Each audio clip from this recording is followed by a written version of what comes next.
नमस्कार, मैं डॉक्टर रजनीश कुमार आप सभी का एक बार फिर से हार्दिक स्वागत करता हूं। आज के वीडियो लेक्चर में हम बात करेंगे ईएमआरएस के पाठ्यक्रम के अनुसार मीराबाई और सूरदास के ऊपर, इसको कि हम कृष्ण भक्ति शाखा के अंतर्गत रख सकते हैं और पाठ्यक्रम के अनुसार हम इसको अगली कड़ी में जोड़ सकते हैं। जब भी आप आचार्य रामचंद्र शुक्ल का हिंदी साहित्य का इतिहास पढ़ेंगे तो मीराबाई का जिक्र उन्होंने कृष्ण भक्त कवियों में 11वें नंबर पर किया है और इसका जिक्र उन्होंने भक्ति काल प्रकरण 5 के अंतर्गत सगुण धारा कृष्ण भक्ति शाखा में किया हुआ है। तो ये मोटी मोटी जानकारियां थी कि अगर आप आचार्य रामचंद्र शुक्ल की पुस्तक उठाएंगे तो मीराबाई को आप कहाँ से पढ़ेंगे, संख्या नंबर 11 और प्रकरण 5 में जब आप खोजेंगे तो मीराबाई आपको मिल जाएंगी। अब हम बात करेंगे कि मीराबाई से संबंधित आचार्य शुक्ल के क्या विचार रहे हैं और परीक्षाओं के दृष्टिकोण से कौन कौन से महत्वपूर्ण पॉइंट्स रहे हैं जिनको कि हमें ध्यान में रखना चाहिए। तो ये लेक्चर उन विद्यार्थियों के लिए भी महत्वपूर्ण है जो कि ईएमआरएस के अलावा अन्य परीक्षाओं की तैयारी कर रहे हैं, खासतौर से यूजीसी नेट या फिर अलग अलग राज्यों के प्रवक्ता और असिस्टेंट प्रोफेसर की परीक्षाओं की। तो कंसंट्रेट होकर हम चलते हैं, देखते हैं कि मीराबाई से संबंधित कौन से तथ्य महत्वपूर्ण है। पहला पॉइंट आप देख रहे हैं, लिखा गया है मीराबाई मेड़तिया के राठौर रत्न सिंह की पुत्री, राव दादू जी की पौत्री और जोधपुर के बसाने वाले प्रसिद्ध राव जोधा जी की प्रपौत्री थी।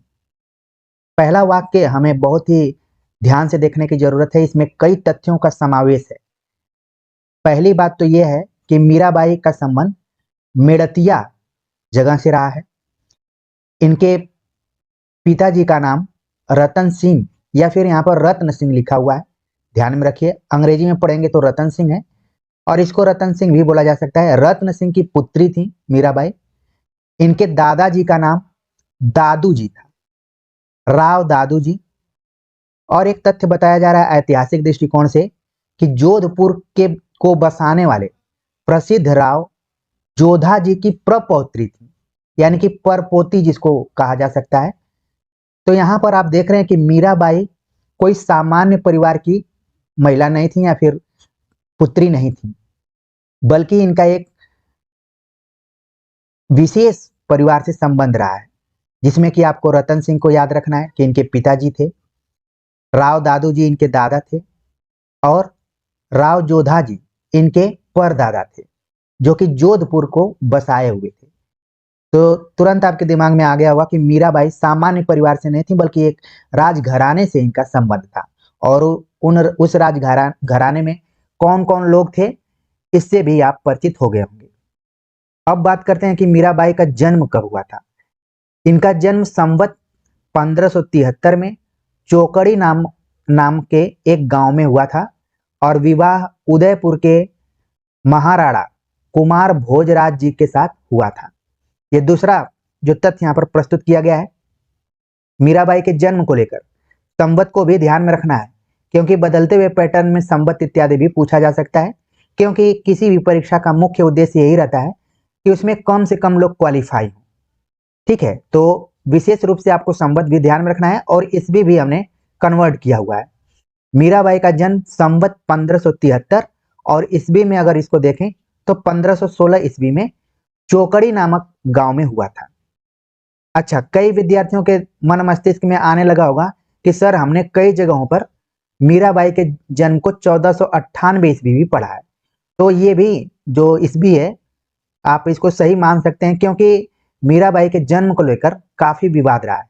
और मुझे याद आता है कि जब मैं पीएचडी का स्टूडेंट था तो सिनॉप्सिस को लेकर मैंने कई टॉपिक्स देखे इधर उधर, तो मीराबाई के जन्म को लेकर कई लोगों ने रिसर्च किया हुआ है कि आखिरकार इनका जन्म कब हुआ था और इनका विवाह कब हुआ था। इसको लेकर भी राजस्थान में कई रिसर्च हुए हैं, शोध कार्य हो चुके हैं। फिर भी अगर आचार्य रामचंद्र शुक्ल को इंडिकेट करके ध्यान में रखते हुए सवाल पूछा जाता है कि मीराबाई का जन्म कब हुआ था, तो आपको निश्चित तौर पर 1516 ईस्वी और संवत 1573 ईस्वी याद रखना है। अब दूसरा तथ्य इसी के अंतर्गत दिया गया है कि मीराबाई का विवाह उदयपुर के महाराणा कुमार भोजराज जी के साथ हुआ था।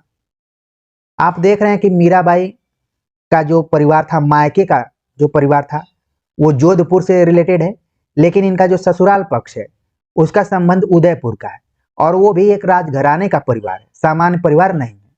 तो उदयपुर के महाराणा कुमार भोजराज जी के साथ इनका विवाह हुआ था। ये आरंभ से ही कृष्ण भक्ति में लीन रहा करती थी, यानी जो मीराबाई, जिनको कि हमें कृष्ण भक्ति शाखा के अंतर्गत ध्यान में रखना है, और उस जमाने में ये कृष्ण भक्ति में लीन रहा करती थी और शुरू से ही रहती थी। विवाह के उपरांत थोड़े दिनों में इनके पति का परलोकवास हो गया, यानी कि निधन हो गया।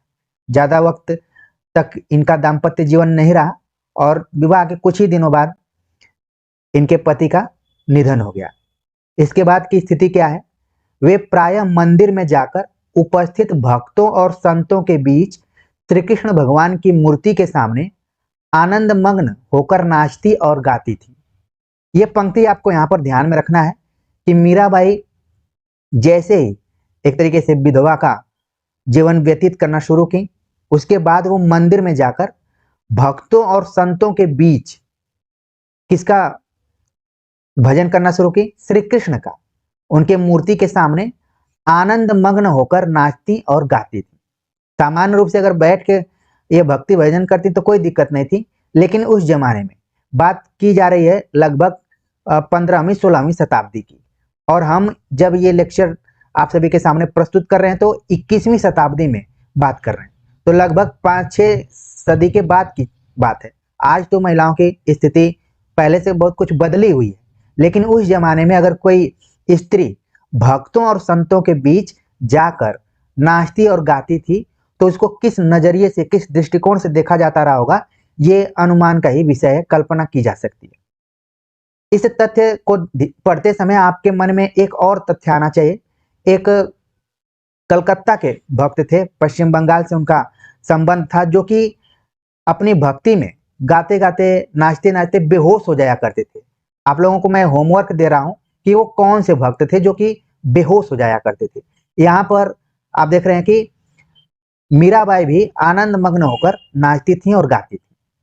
कहते हैं कि इनके इस राजकुल विरुद्ध आचरण से इनके स्वजन लोक निंदा के भय से रुष्ट रहा करते थे, यानी इनके जो परिवार के लोग थे उनको अच्छा नहीं लगता था। उनको लगता था कि लोग कहेंगे कि एक राजघराने की पुत्री या फिर बहू जो इस तरीके का आचरण कर रही। यहाँ पर देखिए लिखा गया राजकुल विरुद्ध।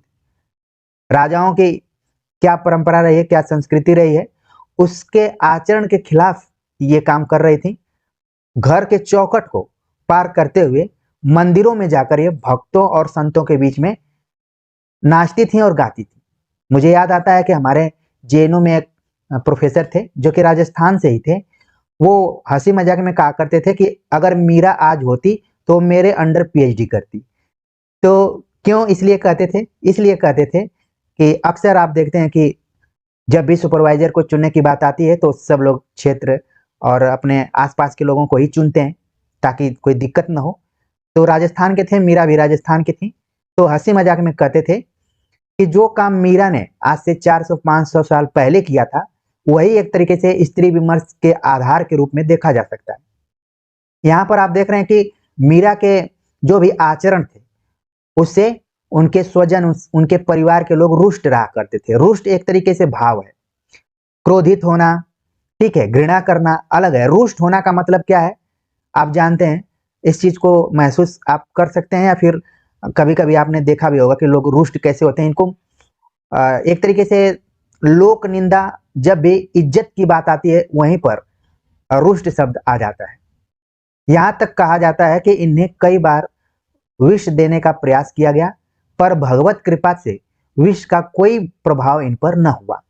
ये भी एक तरीके से हम चमत्कार ही देखते हैं कि मीराबाई को, इस पर फिल्मी गाने भी बने हैं बहुत सारे, ठीक है, इनको मारने की भी कोशिश की गई, विष देने का प्रयास किया गया, मतलब इनको मारने का भी प्रयास किया गया, लेकिन भगवत कृपा यानी कृष्ण की इनके ऊपर कृपा रही, कोई प्रभाव नहीं पड़ा।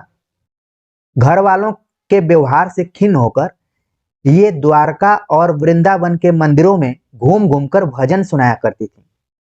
ये जो पॉइंट है यूजीसी नेट के पेपर में आ चुका है कि मीराबाई किन किन जगहों पर, एक तो जोधपुर और उदयपुर से उनका संबंध था, दूसरा द्वारका।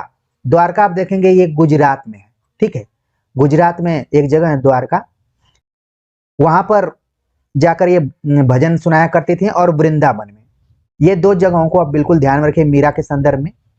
और जहां भी ये भजन सुनाने जाया करती थी वहां की जनता इनका देवियों का सा सम्मान करती थी, जहां जाती वहां इनका देवियों का सा सम्मान होता था।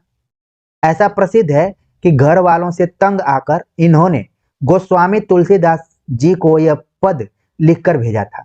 और ये देखिए आप सभी के परीक्षाओं के दृष्टिकोण से महत्वपूर्ण है कि तुलसीदास से पत्राचार मीरा ने किया था। सवाल पूछा जा सकता है, हालांकि जब मैं रैदास को पढ़ा रहा था तो मैंने बताया कि मीराबाई रैदास को अपना गुरु मानती हैं, लेकिन यहाँ पर देखिए पत्राचार किसके द्वारा हुआ है, तुलसीदास और मीरा के बीच में पत्राचार हुआ।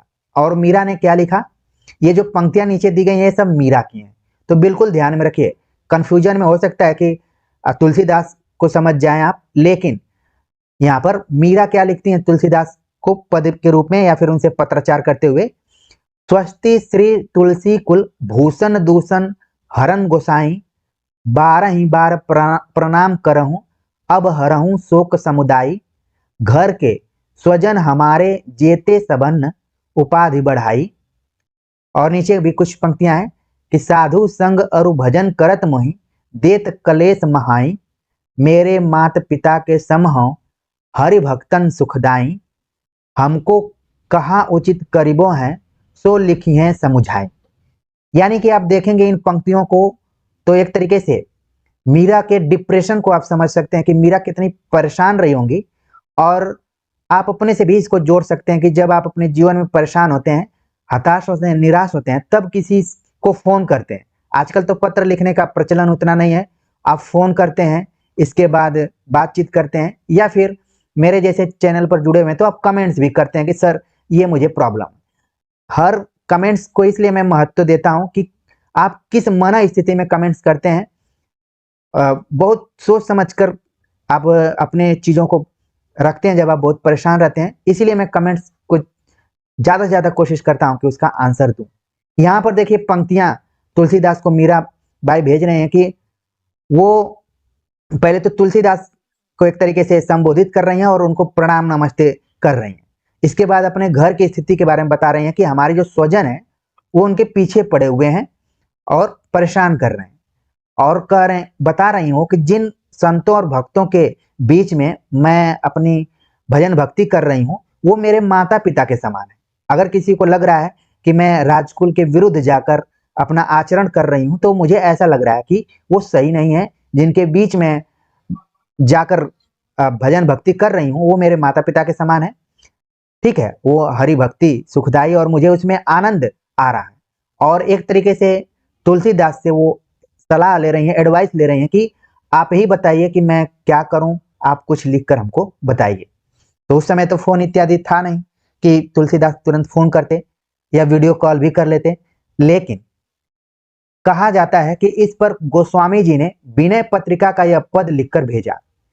यानी कि गोस्वामी तुलसीदास ने विनय पत्रिका में सवाल पूछा जाता है कि किस पत्रिका में तुलसीदास ने मीरा के प्रश्नों का या फिर मीरा के जो भी पत्र रहा है उसका उन्होंने जवाब दिया है, तो वो हो गया विनय पत्रिका। उसमें एक पद लिखकर भेजा था। पद कुछ इस प्रकार से है कि जाके प्रिय न राम वैदेही तो नर तजिय कोटि बैरी सम, जदपि परम सनेही नाते सबय राम के मनियत, सो हृदय सुसेव्य जहां लो, अंजन कहाँ आंख जो फूटे बहुतक कहाँ कहाँ लो।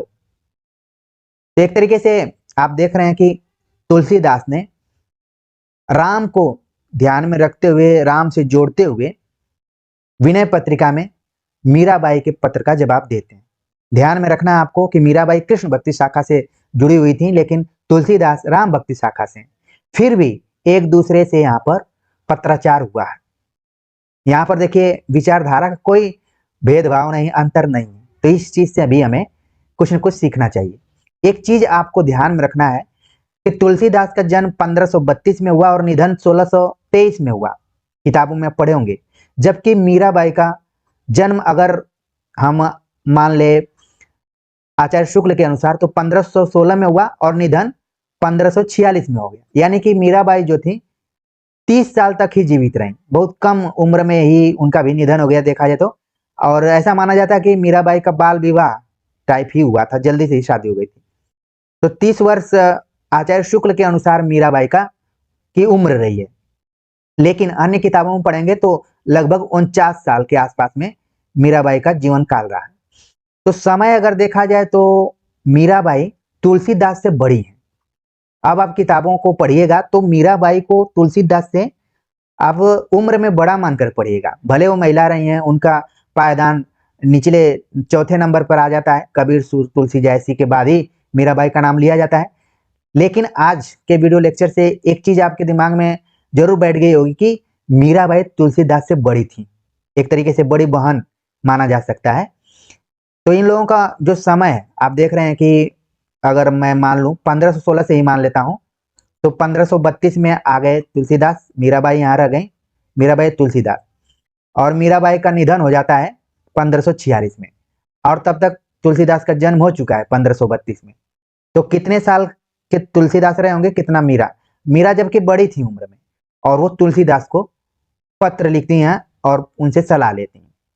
तो एक तरीके से समकालीन भी माना जा सकता है। लेकिन रिसर्च के बाद पता क्या चला है, यहाँ पर आगे शुक्ल जी लिखते हैं, पर मीराबाई की मृत्यु द्वारका में संवत 1603 में हो चुकी थी। यानी कि संवत 1603 को ईस्वी में कन्वर्ट करेंगे तो 1546 ईस्वी आ जाएगा। और निधन कहाँ हुआ, द्वारका में। ठीक है, द्वारका जो कि मैंने बताया गुजरात में है, तो वहां पर निधन हो गया। ये भी सवाल पूछा जा सकता है, इसको नोट कर लीजिए। और शुक्ल जी लिखते हैं कि अतः यह जनश्रुति किसी की कल्पना के आधार पर ही चल पड़ी है। इसको जनश्रुति के रूप में रख दिया गया, किंवदंती के रूप में रख लिया गया। हो सकता है कि पत्राचार हुआ भी हो, क्योंकि समय आप देख रहे हैं कि है एक दूसरे के कुछ कुछ जीवन काल से जुड़ा हुआ ही समय। खैर आगे हम देखते हैं कि मीराबाई की उपासना कैसी थी, क्योंकि भक्ति काल कवियों को आप पढ़ेंगे तो सबकी कोई ना कोई उपासना है। जैसे मीराबाई की उपासना माधुर्य भाव की थी, तुलसीदास की दास्य भाव की थी, सूरदास की सख्य भाव की थी। ठीक है, तो ये भी सवाल पूछा जाता है। अब माधुर्य भाव की उपासना क्यों थी, उसका कारण है कि अर्थात वे अपने इष्ट श्री कृष्ण की भावना प्रियतम या पति के रूप में करती थी। यानी कि मीराबाई कृष्ण को अपना प्रियतम या पति मानती थी, इसीलिए इसको कहा गया माधुर्य भाव। इनकी जो भक्ति भावना थी माधुर्य भाव की भक्ति भावना थी। इसीलिए आगे चलकर छायावाद में आप देखेंगे एक कवित्री हैं महादेवी वर्मा, उनके भी पदों को आप पढ़ेंगे, उनकी कविताओं को पढ़ेंगे तो उसमें भी प्रियतम, तम के पर्दे में आता प्रियतम को भाना, या फिर रहस्यवादी उनकी कविताएं पढ़ेंगे तो लगेगा किसी खास प्रियतम या पति को ही याद कर रहे हैं। इसीलिए उनको कहा गया आधुनिक युग की मीरा। ठीक है, आधुनिक युग की मीरा कहा गया, ये भी सवाल खूब आता है। तो आपको विशेष तौर पर ध्यान में रखना है कि मीराबाई की उपासना यानी भक्ति भावना माधुर्य भाव की थी। कारण था कि वो श्री कृष्ण की भक्ति तो करती थी, लेकिन सामान्य रूप में नहीं, बल्कि उनको अपना प्रियतम या पति के रूप में देखती थी। पहले यह कहा जा चुका है कि इस भाव की उपासना में रहस्य का समावेश अनिवार्य है। मैंने आप सभी से कहा भी कि आज हम 21वीं शताब्दी में तो हम खुलकर अपने प्रेम को जाहिर कर सकते हैं, लेकिन जब मीराबाई का समय था 15वीं 16वीं शताब्दी, तो उसमें कोई भी स्त्री अपने प्रेम को खुलकर नहीं कर सकती थी। इसलिए उसने रहस्य का समावेश किया, मतलब रहस्यात्मक ढंग से अपनी भावनाओं को प्रस्तुत किया। मीराबाई की तो बात छोड़िए, महादेवी वर्मा का भी जो समय रहा है 1907 से लेकर अगर छायावाद के समय को माना जाए 1836 तक उन्होंने कविताएं लिखी, तो ये तो समय स्वाधीनता आंदोलन का रहा है। फिर भी महादेवी वर्मा भी रहस्य का सहारा ली हुई है। तो एक तरीके से आप देख रहे हैं कि स्त्रियों का कवयित्री होना, लेखिका होना, या फिर अपने भाव और विचारों को स्वच्छंद रूप से प्रस्तुत करना थोड़ा सा कठिन रहा है, और जो आगे चलकर स्त्री विमर्श के रूप में देखा गया है। ठीक है, तो यहाँ पर रहस्य को उन्होंने केंद्र में रखा है। पूछा जा सकता है कि मीराबाई की कविताओं की मुख्य विशेषता क्या रही है, तो माधुर्य भाव तो है ही, साथ में रहस्य का भी पुट उसमें जुड़ा हुआ है। आगे लिखते हैं कि इसी ढंग की उपासना का प्रचार सूफी भी कर रहे थे, अतः उनका संस्कार भी इन पर अवश्य कुछ पड़ा है। यानी कि सूफी कवियों का भी कुछ असर मीराबाई के ऊपर दिखाई पड़ता है। सवाल पूछा जा सकता है यूजीसी नेट में, तो बदलते हुए पैटर्न पर पूछा जा सकता है जिस हिसाब से गहराई से सवाल पूछे जा रहे हैं। तो सूफियों का प्रभाव आप देखेंगे कि मीराबाई पर भी है, और साथ में जैसे कि कबीर पर नाथपंथियों का है, सूफियों का है, सबका प्रभाव है। यहाँ पर मीराबाई को थोड़ा सा सूफियों से जोड़कर देखिए। आगे लिखते हैं कि जब लोग इन्हें खुले मैदान मंदिरों में पुरुषों के सामने जाने से मना करते, तब वे कहती कि कृष्ण के अतिरिक्त और पुरुष है कौन जिसके सामने लज्जा करूं। यानी कि कृष्ण के अतिरिक्त मीराबाई किसी को पुरुष के रूप में देखती ही नहीं। उनका मानना है कि इस दुनिया में अगर कोई पुरुष है तो कृष्ण है, और जो भी कुछ मुझे करना पड़ेगा, लज्जा इत्यादि, वो मैं कृष्ण के सामने ही करूंगी, बाकी किसी के सामने नहीं। तो यहाँ पर इसीलिए मैंने इसको बोल्ड किया हुआ है कि वो कृष्ण को अपना सब कुछ मानती है। मीराबाई का नाम भारत के प्रधान भक्तों में है, और इनका गुणगान नाभाजी, ध्रुवदास, व्यास जी और मलुकदास आदि सब भक्तों पर सब में प्रेम की तल्लीनता समान रूप से पाई जाती है। पूछा जा सकता है सवाल कि मीराबाई का जिक्र करते हुए आचार्य रामचंद्र शुक्ल ने किन किन कवियों का उल्लेख किया है। नाभा दास, ध्रुवदास जिनके 42 ग्रंथ पाए जाते हैं, आपने किताबों में पढ़ा होगा। हरिव्यास यानी व्यास जी जो है, मलुकदास जो कि आलसियों के मंत्र को इन्होंने प्रस्तुत कर दिया था। इन चारों भक्त कवियों पर समान रूप से इनका प्रभाव दिखाई पड़ता है। सब में प्रेम की तल्लीनता समान रूप से पाई जाती है, और ये लोग गुणगान भी करते थे। अब मीराबाई के ग्रंथों के बारे में बात करें तो मीराबाई के 4 ग्रंथों का उल्लेख आचार्य रामचंद्र शुक्ल ने किया है। यह भी सवाल पूछा जा सकता है कि मीराबाई के कुल कितने ग्रंथों की चर्चा आचार्य शुक्ल ने अपने इतिहास ग्रंथ में किया है। तो देखने में बहुत ही सामान्य प्रश्न है, लेकिन परीक्षा तो परीक्षा होती है, वहां पर अगर सवाल आ गया तो मुझे उम्मीद है कि जो विद्यार्थी यहाँ पर इस लेक्चर को सुन रहे हैं और देख रहे हैं वो निश्चित तौर पर सही करके आएंगे। 4 ग्रंथों का उल्लेख किया है। कौन कौन से ग्रंथ हैं? नरसिंह जी का मायरा, गीत गोविंद टीका, राग गोविंद, राग सोरठ के पद, ये चारों ग्रंथ मीराबाई के हैं। तो बिल्कुल ध्यान में रखिए। इनके 2 पद नीचे दिए जाते हैं। यह भी सवाल पूछा जा सकता है कि आचार्य शुक्ल ने मीराबाई के कितने पदों का उल्लेख किया है। देखिए, मैंने जैसा कि बताया कि हर परीक्षा का उद्देश्य यही रहता है कि कम से कम विद्यार्थी क्वालिफाई हो, यानी कि पेपर को कुछ कठिन बनाया जाए। तो उसी हिसाब से हमें पढ़ना चाहिए। 2 पद नीचे दिए जाते हैं। कौन कौन से हैं? जो पहला पद है इसको आप बचपन के दिनों में जरूर पढ़े होंगे। बसो मेरे नयनन में नंदलाल, मोहन मूरति सांवर सूरति, नैना बने रसाल, मोर मुकुट मकराकृत कुंडल, अरुण तिलक दिए भाल, अधर सुधारस मुरली राजति, उर्वैजंती माल, क्षुद्र घंटिका कटितट शोभित, नुपुर शब्द रसाल, मीरा प्रभु संतन सुखदाई, भक्त बछल गोपाल। तो ये ऐसा पद है कि इसको देखते ही तुरंत आप बता देंगे कि मीराबाई का है। लेकिन नीचे वाला पद थोड़ा सा आपके लिए नया हो सकता है कि मन रे परसी हरि के चरण, सुभग शीतल कमल कोमल, त्रिविध ज्वाला हरण, जो चरण प्रहलाद परसे, इंद्र पदवी धरन, जिन चरण ध्रुव अटल किन्हो, राखी अपनी शरण, जिन चरण ब्रह्मांड भेट्यो, नख सिख्यो श्री भरन, जिन चरण प्रभु परस लिन्हे तरि गौतम घरनी, जिन चरण धर्यो गोवर्धन, गर्भ मघवा हरण, दास मीरा लाल गिरधर, अगम तारन तरन। तो इस पूरे पद में आप देख रहे हैं कि कृष्ण की महिमा का जिक्र मीराबाई ने किया है कि उनकी क्या महिमा रही है, जिसमें कि उन्होंने प्रहलाद की चर्चा की, ध्रुव की चर्चा की, नख सिख की चर्चा की, गौतम ऋषि की चर्चा की, गोवर्धन पर्वत की चर्चा की है। तो लगातार आप देख रहे हैं इस पद में कृष्ण की महिमा का उल्लेख किया है, और उन्होंने इस चीज को साबित करने का प्रयास किया कि मैं ऐसे भक्ति में लगी हुई हैं जो जिन्होंने कईयों का उद्धार किया है। ठीक है, तो ये पूरा पद था। कई विद्यार्थी कमेंट्स करते हैं कि सर इसकी व्याख्या बता दीजिए, तो थोड़ा मैं समय का ध्यान रखते हुए इस पर विस्तार से नहीं बातचीत करूंगा, बाकी आप पंक्तियों को बिल्कुल ध्यान रखिए। जरूरत पड़ेगी तो मैं आचार्य रामचंद्र शुक्ल के इतिहास ग्रंथ में जितनी कविताएं लगी हुई हैं या पंक्तियां हैं, उन पर कभी विशेष लेक्चर लेके आ सकता हूं। फिलहाल मेरी पूरी नज़र EMR के पाठ्यक्रम को कंप्लीट करने पर है। विश्वास करते हुए पूरे वीडियो लेक्चर को आप सभी देखिए और इस चैनल के बारे में अपने दोस्तों को भी बताइए, सब्सक्राइब भी कीजिए और कमेंट्स कीजिए। एकदम से निश्चिंत तरीके से कमेंट्स कीजिए और लाइक इत्यादि मन में आए तो कर दीजिए, ठीक है। जब हम आचार्य रामचंद्र शुक्ल के इतिहास ग्रंथ को पढ़ते हैं और उसमें सूरदास को पढ़ते हैं तो इसका उल्लेख आचार्य शुक्ल ने भक्ति काल प्रकरण 5 सगुण धारा कृष्ण भक्ति शाखा के अंतर्गत किया है। और हम आगे बात करें सूरदास पर, इसके पहले यदि आप लोगों ने पिछले साल के क्वेश्चन पेपर को देखा होगा UGC NTA नेट का, तो इसमें एक सवाल पूछा गया था कि आचार्य रामचंद्र शुक्ल ने अष्ट छाप कवियों का क्रम कैसे निर्धारित किया हुआ है। तो जब इतिहास ग्रंथ आप पढ़ेंगे तो आचार्य रामचंद्र शुक्ल ने अष्टछाप कवियों का जो क्रम निर्धारित किया है उसमें पहले नंबर पर सूरदास, दूसरे पर नंददास, तीसरे पर कृष्णदास, चौथे पर परमानंद दास, पांचवें पर कुंभन दास, छठे पर चतुर्भुज दास, सातवें पर चित स्वामी, आठवें पर गोविंद स्वामी।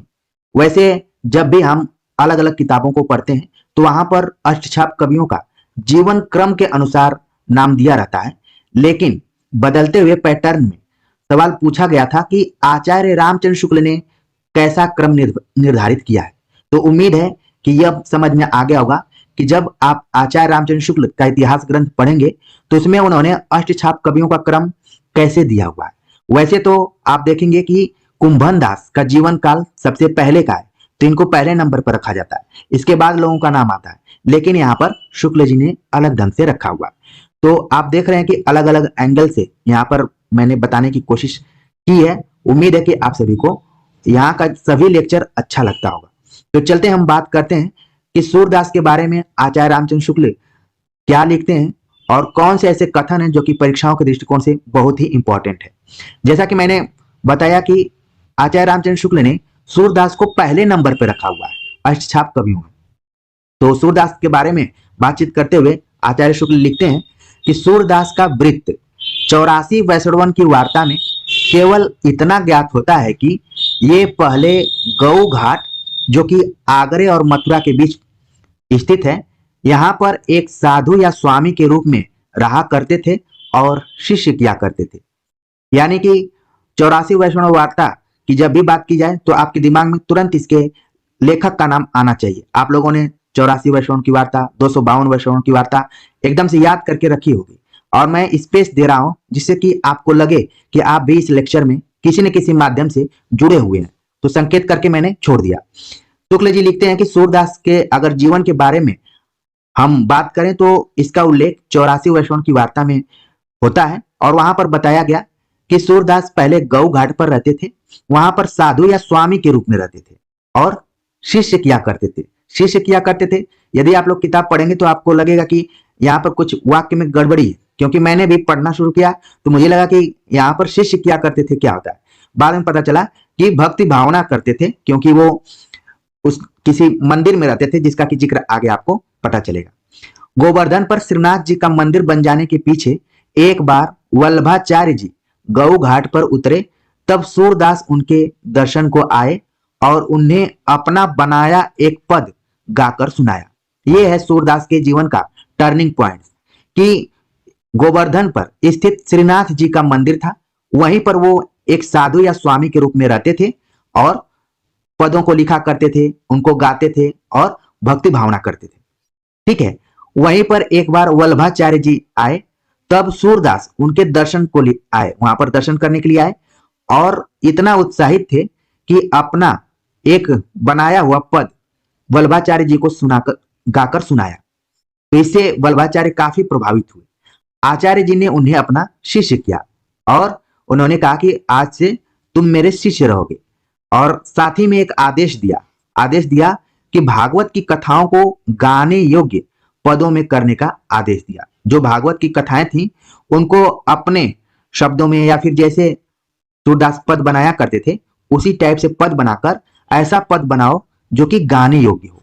तो एक तरीके से शिष्य बनाने के साथ साथ एक आदेश भी उन्होंने दे दिया। कई बार यह सवाल पूछा गया है कि सूरदास को भागवत की कथाओं को गाने योग्य पदों में करने का आदेश किसने दिया था। तो यहां पर खासतौर से विकल्प में वल्लभाचार्य और विट्ठलनाथ दोनों का नाम आता है, और यहीं पर विद्यार्थी कंफ्यूजन में होने लगते हैं कि किसने दिया होगा, क्योंकि सूरदास का संबंध कहीं न कहीं इन दोनों आचार्यों से रहा है। तो इसलिए ध्यान में आप रखिए कि वल्लभाचार्य ने भागवत की कथाओं को गाने योग्य पदों में करने का आदेश सूरदास को दिया था। आगे और महत्वपूर्ण बात है कि उनकी सच्ची भक्ति और पद रचना की निपुणता देख वल्लभाचार्य ने उन्हें अपने श्रीनाथ जी के मंदिर की कीर्तन सेवा सौंपी। और यही बात केवल नहीं थी कि उन्होंने अपना शिष्य बनाया या फिर भागवत की कथाओं को गाने योग्य बनाने का आदेश दिया, बल्कि एक तीसरी जिम्मेदारी उनको और दे दी कि जो श्रीनाथ जी के मंदिर की कीर्तन मंडली है तुम उसमें कीर्तन सेवा करो। ठीक है, तो ये भी एक आदेश दिया। ये भी कई परीक्षाओं में सवाल पूछा जा चुका है। अब बात बार बार आ रही है श्रीनाथ जी मंदिर की। तो इस मंदिर को पूरनमल खत्री ने गोवर्धन पर्वत पर संवत 1576 में पूरा बनवाकर खड़ा किया था। मंदिर पूरा होने के 11 वर्ष पीछे यानी संवत 1587 में वल्लभाचार्य की मृत्यु हुई थी। श्रीनाथ जी के मंदिर निर्माण के थोड़ा ही पीछे सूरदास जी वल्लभ संप्रदाय में आए। यह 84 वर्षों की वार्ता के इन शब्दों से स्पष्ट होता है। और पद गाए तब महाप्रभु जी अपने मन में विचारे, जो श्रीनाथ जी के यहाँ और तो सब सेवा को मंडान भयो भयो है, पर कीर्तन को मंडान नाही कियो है, ताते अब सूरदास को दीजिए। तो आप देख रहे हैं कि जब हम गद्य का विकास पढ़ते हैं तो वहां पर ब्रज भाषा गद्य का विकास भी आ जाता है। राजस्थानी ब्रज भाषा, खड़ी बोली, इन सभी का विकास पढ़ते हैं। तो आप देख रहे हैं कि 84 वर्षों की वार्ता में इस बात का उल्लेख हुआ है कि श्रीनाथ जी के मंदिर निर्माण के थोड़ा ही पीछे सूरदास जी वल्लभ संप्रदाय से जुड़े हुए थे। और ये आप ब्रजभाषा गद्य को देख लिए। आगे शुक्ल जी लिखते हैं, अतः संवत 1580 के आसपास सूरदास जी वल्लभाचार्य जी के शिष्य हुए और शिष्य होने के कुछ ही पीछे उन्हें कीर्तन सेवा मिली होगी, एक अनुमान लगाया जा रहा है। तब से वे बराबर गोवर्धन पर्वत पर ही मंदिर की सेवा करते थे। इसका स्पष्ट आभास सूर सारावली के भीतर मौजूद है। तो यहाँ पर सूरदास की एक रचना के बारे में बताया गया कि सूर सारावली से यह पता चलता है कि सूरदास श्रीनाथ जी मंदिर में कीर्तन सेवा करते थे। आगे शुक्ल जी लिखते हैं कि तुलसीदास के प्रसंग में हम कह आए हैं कि भक्त लोग कभी कभी किसी ढंग से अपने को इष्ट देव की कथा के भीतर डालकर उनके चरणों तक अपने पहुंचने की भावना करते हैं।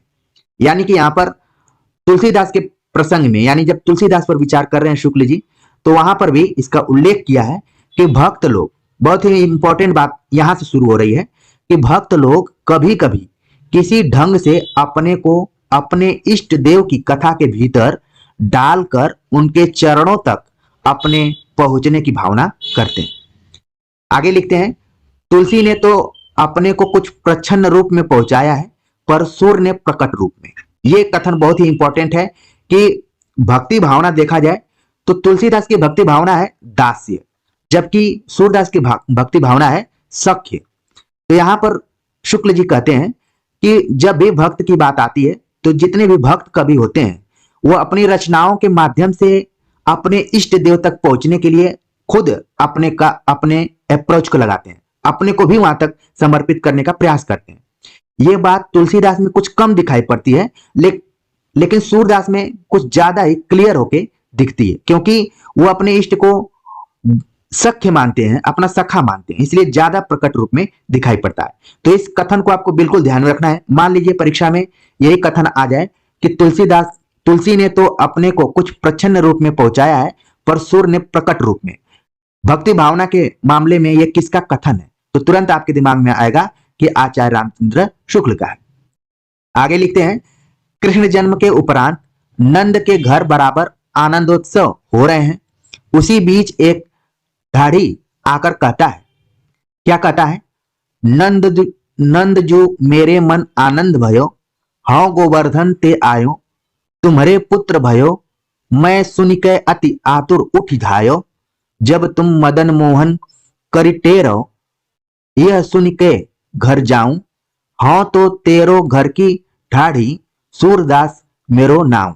तो सूरदास एक ढाढ़ी के रूप में अपने को यहाँ पर प्रस्तुत कर रहे हैं। तो जो ऊपर बातें कही गई कि कभी कभी भक्त लोग कभी कभी किसी ढंग से अपने को अपने इष्ट की कथा के भीतर डालकर उनके चरणों तक पहुंचने की भावना करते हैं, और ये पूरा पद उसी के तरफ संकेत कर रहा है। आगे लिखते हैं शुक्ल जी कि वल्लभाचार्य के पुत्र गोसाई विठलनाथ के सामने गोवर्धन की तलहटी के पारसोली ग्राम में सूरदास की मृत्यु हुई। इसका पता भी उक्त वार्ता से लगता है, यानी कि 84 वर्षों की वार्ता से यह भी बात पता चलती है कि सूरदास का जब निधन हुआ तो वे पारसोली ग्राम में थे, और इनके निधन पर विठलनाथ ने एक बहुत ही मशहूर पंक्ति कही हुई थी। जितने भी विद्यार्थी यहाँ पर तैयारी कर रहे हैं उस पंक्ति से जरूर कहीं न कहीं परिचित हुए होंगे, तो कमेंट्स कर जरूर बताइए कि सूरदास के निधन पर विठलनाथ ने एक बहुत ही इंपॉर्टेंट पंक्ति कही थी जो कि परीक्षाओं में बार बार आती है। उसमें जहाज शब्द लगा हुआ है, मैं खुलकर नहीं बताऊंगा क्योंकि आपका मैं कमेंट्स देखना चाहता हूं। तो ये भी पता चलता है कि सूरदास का निधन पारसोली ग्राम में हुआ था। आगे लिखते हैं कि विठलनाथ की मृत्यु संवत 1642 में हुई। इसके कितने पहले सूरदास का परलोक हुआ यह निश्चित रूप से नहीं कहा जा सकता। सूर सागर समाप्त करने पर सूर ने जो सूर सागर सारावली लिखी उसमें अपनी अवस्था 67 वर्ष की कही है, यानी कि सूरदास ने सूर सागर सारावली में अपनी अवस्था 67 वर्ष बताई थी, और उन्होंने लिखा था गुरु प्रसाद होत यह दर्शन 67 बरस प्रवीण। तो इस चीज को बिल्कुल ध्यान में रखिए, हो सकता है पंक्ति आ जाए, क्योंकि इस लेक्चर में जितनी भी पंक्तियां हैं वो भी परीक्षाओं के दृष्टिकोण से बहुत ही इंपॉर्टेंट है। तो यहां पर आप देख रहे हैं कि 67 वर्ष का उन्होंने उल्लेख किया है। तात्पर्य यह है कि 67 वर्ष के कुछ पहले वे सूर सागर समाप्त कर चुके थे। सूर सागर समाप्त होने के थोड़ा ही पीछे उन्होंने सूर सारावली लिखी हो। अब जो अगला पॉइंट है वो बहुत ही इंपॉर्टेंट पॉइंट है। आचार्य शुक्ल लिखते हैं कि सूर सागर और सूर सारावली के बाद एक और ग्रंथ सूरदास का साहित्य लहरी है, जिसमें अलंकारों और नायिका भेदों के उदाहरण प्रस्तुत करने वाले कूट पद है। एक कई बार एग्जाम में पूछा जा चुका है कि सूरदास का वो कौन सा ग्रंथ है जिसमें अलंकारों और नायिका भेदों का उदाहरण प्रस्तुत किया गया है, और उसमें दृष्टकूट पद है। कई जगह तो दृष्टकूट पद लिखा रहता है, दृष्टिकूट पद, ठीक है। अब ये कूट पद क्या होता है? कूट पद ये होता है कि इसका सीधे सीधे अर्थ हम नहीं निकालते हैं, बल्कि हमें अन्यार्थ या फिर श्लेष नुमा अर्थ निकालना पड़ता है। जैसे आप श्लेष अलंकार पढ़ते हैं तो कोई शब्द होता है, एक शब्द होता है और उसके एक से अधिक अर्थ होने लगते हैं, तो उसी तरीके से ये दृष्टकूट पद होता है। इसको आसानी से आप नहीं समझ पाएंगे, उसका आपको गहराई से अर्थ निकालना पड़ेगा। तो सूरदास का जो ग्रंथ है साहित्य लहरी, उसमें अलंकारों और नायिका भेदों का उल्लेख किया गया है। तो इसको आप अपने परीक्षा के दृष्टिकोण से जरूर ध्यान में रखिए। आगे शुक्ल जी लिखते हैं कि इसका रचना काल सूर ने इस प्रकार व्यक्त किया है। मुनि सुनि रसन के रस लेख, दसन गौरी नंद को लिखी सुबल संवत पेक। तो इसके बारे में यहाँ पर साहित्य लहरी के बारे में उन्होंने लिखा है। इसके अनुसार संवत 1607 में साहित्य लहरी समाप्त हुई। यह तो मानना ही पड़ेगा कि साहित्य क्रीड़ा का यह ग्रंथ सूर सागर से छुट्टी पाकर ही सूर ने संकलित किया होगा। उसके 2 वर्ष पहले यदि सूर सारावली की रचना हुई तो कह सकते हैं कि संवत 1605 में सूरदास जी 67 वर्ष के थे। अब यदि उनकी आयु 80 या 82 की माने तो उनका जन्म काल संवत 1540 के आसपास तथा मृत्यु काल संवत 1620 के आसपास ही अनुमित होता है। तो यहाँ पर सूरदास के जन्म और मृत्यु को लेकर आचार्य रामचंद्र शुक्ल तर्क वितर्क कर रहे हैं, तो इसको आप ध्यान में रखिए। संवत है तो जैसा कि आप जानते हैं कि संवत में से जब हम 57 माइनस करते हैं, घटाते हैं, तो वो ईस्वी में कन्वर्ट हो जाता है। तो हमने यहाँ पर ईस्वी में जानबूझकर नहीं कन्वर्ट किया है, क्योंकि आचार्य रामचंद्र शुक्ल के इतिहास ग्रंथ पर हम बात कर रहे हैं, तो इसमें छेड़छाड़ करना ठीक नहीं है। कई बार सीधे सीधे संवत में ही विकल्प पूछ लिए जाते हैं, इसलिए आपको संवत और ईस्वी दोनों ध्यान में रखना है। जैसा कि मैंने बताया भी कि संवत में से जब 57 घटाते हैं तो हमें इस भी मिल जाते हैं। इस फार्मूला के जरूर ध्यान में रखिए। आगे लिखते हैं आचार्य शुक्ल कि साहित्य लहरी के अंत में एक पद है जिसमें सूर अपनी वंश परंपरा देते हैं। बहुत ही इंपॉर्टेंट ये पॉइंट है, परीक्षाओं में खूब पूछा जाता है कि सूरदास की वंश परंपरा का उल्लेख उनकी किस रचना में है। तो अब आपके दिमाग में तुरंत बैठ गया होगा कि ये साहित्य लहरी है। साहित्य लहरी के अंत में एक पद है जिसमें सूर अपनी वंश परंपरा देते हैं। उस पद के अनुसार सूर पृथ्वीराज के कवि चंद बरदाई के वंशज ब्रह्म भट्ट थे। यहां पर देखिए कितना ही इंपॉर्टेंट ये आपको तथ्य मिल रहा है कि सूरदास चंद बरदाई के वंशज माने जाते हैं। इसका उल्लेख उन्होंने साहित्य लहरी में दिया हुआ है। चंद कवि के कुल में हरिश्चंद हुए, जिनके 7 पुत्रों में सबसे छोटे सूरजदास या सूरदास थे। शेष 6 भाई जब मुसलमानों से युद्ध करते हुए मारे गए तब अंधे सूरदास बहुत दिनों तक इधर उधर भटकते रहे। तो आप जिस महाकवि सूरदास को पढ़ते हैं वो कुल 7 भाई थे उनके। यहां पर आप ध्यान में रखिए, सूरदास अकेले नहीं थे बल्कि इनके 7 भाई थे। उसमें से 6 भाई आक्रमण में मारे गए। इसके बाद अंधे सूरदास बहुत दिनों तक इधर उधर भटकते रहे। एक दिन वे कुएं में गिर पड़े और 6 दिन उसी में पड़े रहे। 7वें दिन कृष्ण भगवान उनके सामने प्रकट हुए और उन्हें दृष्टि देकर अपना दर्शन दिया। भगवान ने कहा कि दक्षिण के एक प्रबल ब्राह्मण कुल द्वारा शत्रुओं का नाश होगा और तू सब विद्याओं में निपुण होगा। इस पर सूरदास ने वर मांगा कि जिन आंखों से मैंने आपका दर्शन किया उनसे अब और कुछ न देखूं और सदा आपका भजन करूं।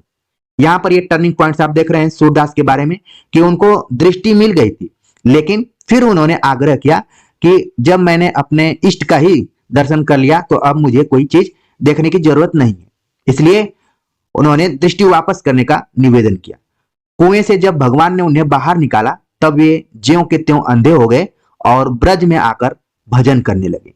तो कई बार सवाल विद्यार्थियों के मन में भी आता है और सामान्य पाठकों के मन में भी आता है कि सूरदास जन्म से अंधे थे या फिर बाद में अंधे हुए। तो यहां पर आप देख रहे हैं कि आचार्य शुक्ल के ग्रंथ में उल्लेख किया गया है कि वो कुएं में गिर पड़े थे और 6 दिन उसी में थे और जन्मांध ही अंधे थे। यहां पर तो इस टाइप से ही बताया जा रहा है कि अंधे थे, लेकिन भगवान ने उनको वर दिया और वहां पर वो उनको उनका साक्षात दर्शन कर लिए। लेकिन जैसे ही दर्शन किया उन्होंने, फिर उन्होंने कहा कि मेरी आंखें अब पहले जैसे ही कर दीजिए, क्योंकि मुझे अब और कोई चीज देखने की जरूरत नहीं है। आगे का पॉइंट है कि वहां गोसाई जी ने उन्हें अष्ट छाप में लिया। अब गोसाई जी विठलनाथ के लिए यहां पर हो रहा है, ठीक है। विठलनाथ जिन्होंने कि अष्ट छाप की स्थापना की थी 1565 ईस्वी में, तो वहां पर सूरदास को भी उन्होंने शामिल किया। हमारा अनुमान है कि, यानी कि आचार्य शुक्ल का अनुमान है कि साहित्य लहरी में यह पद पीछे किसी भाट के द्वारा जोड़ा गया है। यह पंक्ति है, प्रबल दक्षिण विप्रकुल ते शत्रु हव है नाश। जो ऊपर बात कही गई कि भगवान ने आकर उनको दर्शन दिया और कहा कि दक्षिण के एक प्रबल ब्राह्मण कुल द्वारा शत्रुओं का नाश होगा। तो वही पंक्ति नीचे दी गई है, प्रबल दक्षिण विप्रकुल ते शत्रु हव है नाश। तो पंक्ति का अर्थ बिल्कुल आप सभी को समझ में आ गया होगा। इसे सूर के बहुत पीछे की रचना बता रही है। प्रबल दक्षिण विप्रकुल से साफ पेशवाओं की ओर संकेत होता है। इसे खींचकर अध्यात्म पक्ष की ओर मोड़ने का प्रयत्न व्यर्थ है। आगे शुक्ल जी लिखते हैं कि सारांश यह है कि हमें सूरदास का जो थोड़ा सा वृत्त 84 वैश्वर्ण की वार्ता में मिलता है उसी पर संतोष करना पड़ता है। यह वार्ता भी यद्यपि वल्लभाचार्य जी के पौत्र गोकुलनाथ जी की कही जाती है, जिसका कि जिक्र हम शुरू में ही किए थे। यहां पर गोकुलनाथ जी का भी उल्लेख शुक्ल जी ने कर दिया है। लिखते हैं कि वार्ता भी यद्यपि वल्लभाचार्य जी के पौत्र गोकुलनाथ जी की कही जाती है पर उनकी लिखी नहीं जान पड़ती। इसमें कई जगह गोकुलनाथ जी के श्रीमुख से कही हुई बातों का बड़े आदर और सम्मान के शब्दों में उल्लेख है और वल्लभाचार्य की शिष्या न होने के कारण मीराबाई को बहुत बुरा भला कहा गया है और गालियां तक दी गई हैं। यहां पर आप देख रहे हैं एक अलग तथ्य दिखाई पड़ रहा है कि जिस 84 वैश्वर्ण की वार्ता गोकुलनाथ जी की कही जाती है उसमें गोकुलनाथ जी के श्रीमुख से कही हुई कुछ बातों का बड़े आदर और सम्मान के शब्दों में उल्लेख है और वल्लभाचार्य की शिष्या न होने के कारण, यहाँ पर तथ्य आप ध्यान में रखिए, वो भी जमाना बहुत अच्छा नहीं है मेरे हिसाब से। यहाँ पर देख रहे हैं आप, वल्लभाचार्य जी की शिष्या न होने के कारण मीराबाई को बहुत बुरा भला कहा गया है और गालियां तक दी गई हैं। हालांकि उस समय इस तरीके का सोशल मीडिया नहीं था, फिर भी इसका जिक्र वार्ता में दिखाई पड़ता है। रंग ढंग से यह वार्ता गोकुलनाथ जी के पीछे उनके किसी गुजराती शिष्य की रचना जान पड़ती है। तो यहाँ पर 84 वैष्णव की वार्ता को लेकर भी कि किसका ग्रंथ है सही मायने में, आचार्य शुक्ल तर्क वितर्क करते हैं। हालांकि हम सभी जानते हैं कि गोकुलनाथ जी ने लिखी है, लेकिन ऐसा शुक्ल जी को लगता है कि उनके द्वारा नहीं लिखी गई है, किसी गुजराती शिष्य की रचना जान पड़ती है, नाम क्लियर नहीं। भक्तमाल में सूरदास के संबंध में केवल यही छप्पय मिलता है, एक छप्पय मिलता है सूरदास के संबंध में, वो इस प्रकार है। उक्ति चोज अनुप्रास बरन अस्थिति अति भारी, वचन प्रीति निर्वाह अर्थ अद्भुत तुकधारी, प्रतिबिंबित दिव्य दृष्टि हृदय हरि लीला भासी, जन्म करम गुण रूप सबय रसना प्रकाशी, विमल बुद्धि गुण और की जोय गुण श्रवणनि धैर्य, सुर कवित सुनि कौन कवि जो नई सिर चालन करे। तो ये छप्पय है जो कि भक्तमाल से उद्धृत किया गया है। तो परीक्षा के दृष्टिकोण से बिल्कुल इसको ध्यान में रखिए। अगर इसमें से कोई पंक्ति पूछ ली जाती है और कहां से उद्धृत है तो तुरंत आप बता देंगे। आगे है, इस छप्पय में सूर के अंधे होने भर का संकेत है जो परंपरा से प्रसिद्ध चला आता है। जीवन का कोई विशेष प्रामाणिक वृत्त न पाकर इधर कुछ लोगों ने सूर के समय के आसपास के किसी ऐतिहासिक लेख में जहां कहीं सूरदास नाम मिलता है वहीं का वृत्त प्रसिद्ध सूरदास पर घटाने का प्रयत्न किया है। ऐसे दो उल्लेख लोगों के मिले। अब कई विद्यार्थी जब आचार्य रामचंद्र शुक्ल का इतिहास ग्रंथ पढ़ते हैं तो कमेंट्स भी करते हैं कि सूरदास फला फला के बारे में भी कहा गया है। तो यहाँ पर आचार्य रामचंद्र शुक्ल ने क्लियर कर दिया है कि इतिहास ग्रंथ में कहीं भी सूर या सूरदास नाम से कोई शब्द मिलता है तो तुरंत वो महाकवि सूरदास से जोड़ लिया जाता है। इसमें दो उल्लेखों का उन्होंने प्रमाण दिया है। पहला उल्लेख है आईनी अकबरी। आईनी अकबरी में अकबर के दरबार में नौकर, गवैयों, विनकारों आदि कलावंतों की जो फहरिस्त है उसमें बाबा रामदास और उनके बेटे सूरदास दोनों के नाम दर्ज हैं। उसी ग्रंथ में यह भी लिखा है कि सब कलावंतों की 7 मंडलियां बना दी गई थी। प्रत्येक मंडली सप्ताह में एक बार दरबार में हाजिर होकर बादशाह का मनोरंजन करती थी। अकबर संवत 1613 में गद्दी पर बैठा। हमारे सूरदास संवत 1580 के आसपास ही वल्लभाचार्य जी के शिष्य हो गए और उनके पहले भी विरक्त साधु के रूप में गौ घाट पर रहा करते थे।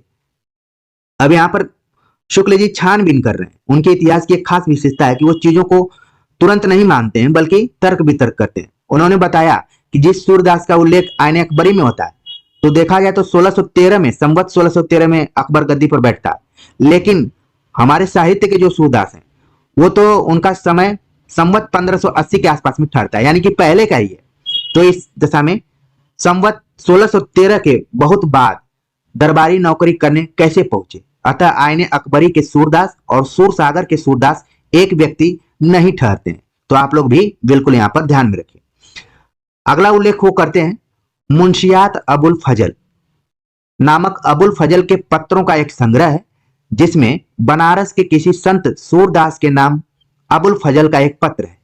बनारस का करोड़ी इन सूरदास के साथ अच्छा बर्ताव नहीं करता था, इससे उसकी शिकायत लिखकर इन्होंने शाही दरबार में भेजी थी। उसी के उत्तर में अबुल फजल का पत्र है।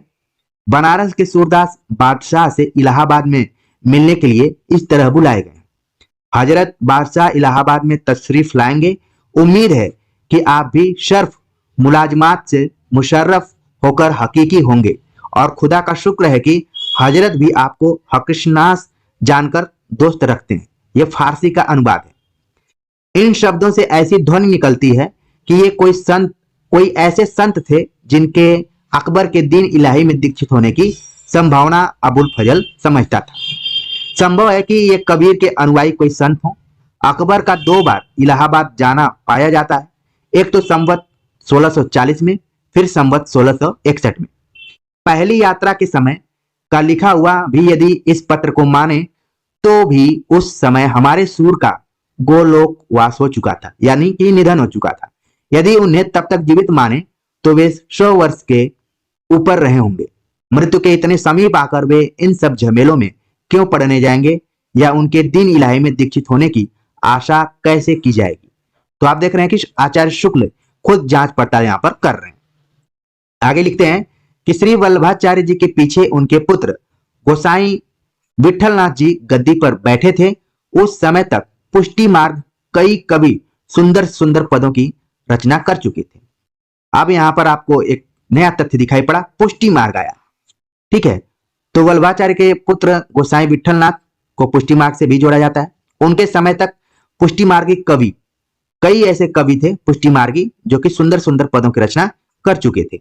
इससे गोसाई विठलनाथ जी ने उनमें से 8 सर्वोत्तम कवियों को चुनकर अष्टछाप की प्रतिष्ठा की।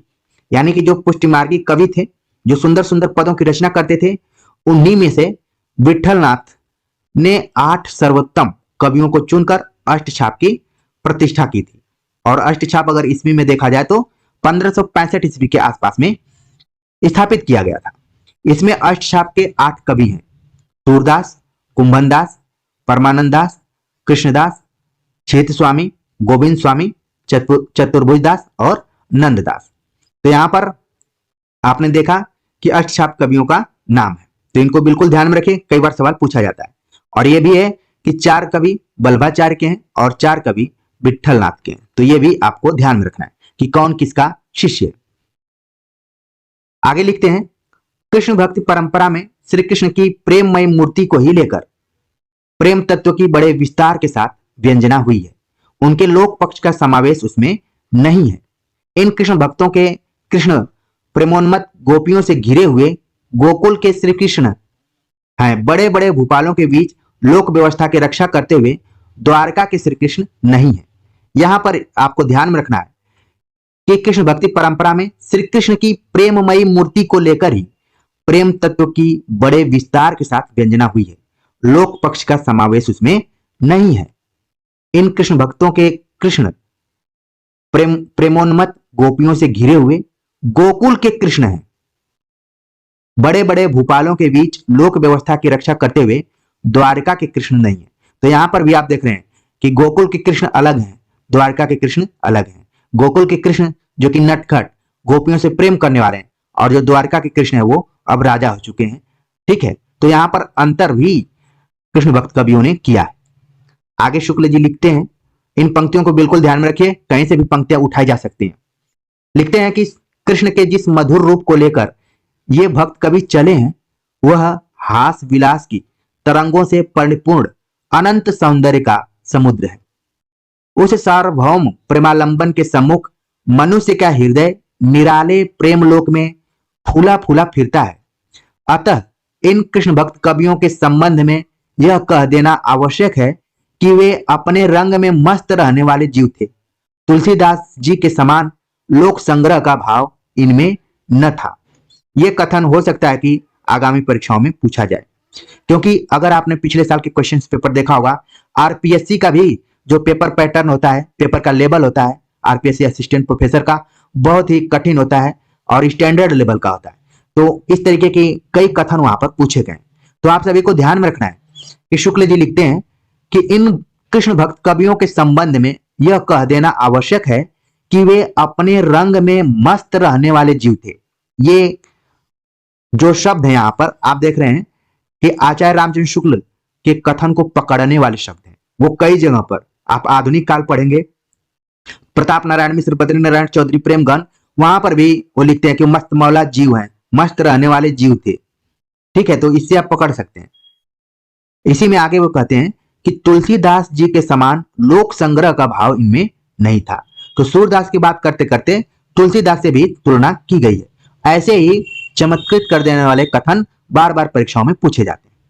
आगे लिखते हैं, समाज किधर जा रहा है इस बात की परवाह ये नहीं रखते थे, यहां तक कि अपने भगवत प्रेम की पुष्टि के लिए जिस श्रृंगारमयी लोकोत्तर छटा और आत्मोत्सर्ग की अभिव्यंजना से इन्होंने जनता को रसोन्मत्त किया, उसका लौकिक स्थूल दृष्टि रखने वाले विषय वासनापूर्ण जीवों पर कैसा प्रभाव पड़ेगा, इसकी ओर इन्होंने ध्यान न दिया।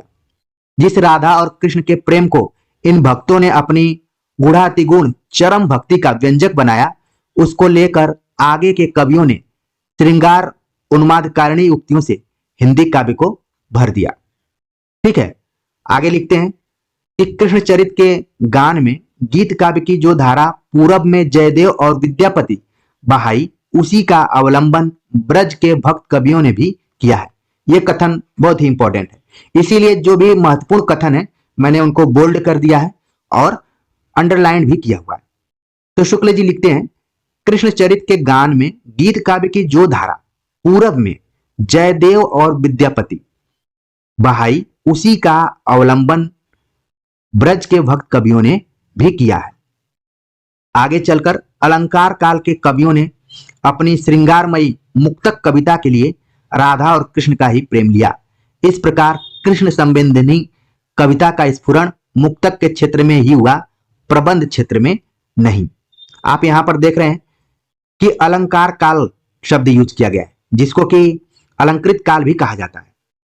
तो आप देख रहे हैं कि आचार्य रामचंद्र शुक्ल ने रीतिकाल को रीतिकाल भी कहा है और अलंकार काल भी कहा है। आप देख रहे हैं यहाँ पर तथ्य सीधे सीधे उनकी पुस्तक में लिखा हुआ है, इसलिए आपको पढ़ते समय एक बार जरूर ध्यान में रखना चाहिए। लिखते हैं कि आगे चलकर अलंकार काल के कवियों ने, आगे भक्ति काल के बाद अलंकार काल ही है, कि कवियों ने अपनी श्रृंगारमयी मुक्तक कविता के लिए राधा और कृष्ण का ही प्रेम लिया है।